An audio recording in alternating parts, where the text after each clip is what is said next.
One of the great things Google thought about hard when writing Google Plus was privacy, not only from their mess they had with Google Buzz, but also from the issues they've seen Facebook have with their privacy concerns over the years. So when you're writing a new post, they give you a lot of controls to decide who can see that. So we write our post, maybe add some media to it. Now we can choose before we hit share who can see it. I do a lot of mine public. If you know, who knows who's following me and for what reasons, and I see no reason to restrict it from them in most cases. So I tend to do a lot public. But there's certainly reasons not to. If I post pictures of my kids, most of the time I'll do that to specific circles, depending on what they're from.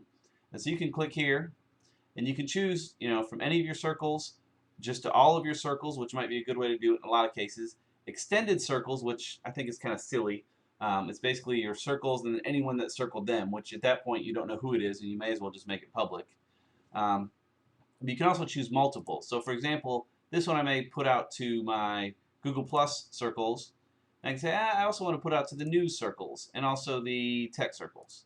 And I can do that, and I can send it to those folks. You can also add individuals. I can say, I want to do it to those, but I also know that um, Ahmed's not in any of those. I want to make sure he gets this, so I'll put him there too.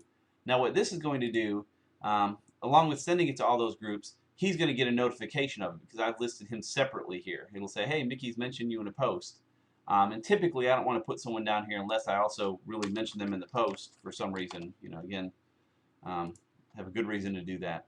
What you can also do if you want is you can hover over one of these, you can say notify all these people about the post. And that's typically pretty bad practice. It's almost a form of spamming unless you have a really good reason to do it because it's just giving people unnecessary notifications. If they're on Google Plus today, they'll see the post and act appropriately, but there's no need to be doing that, again, unless you have a good reason.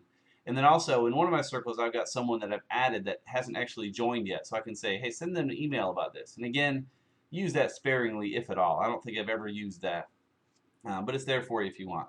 But that's the deal with privacy. It's very granular. You can choose exactly who has access to your post.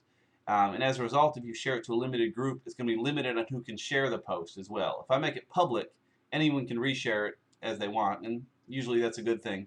But if it's not, they're limited on how they can reshare it.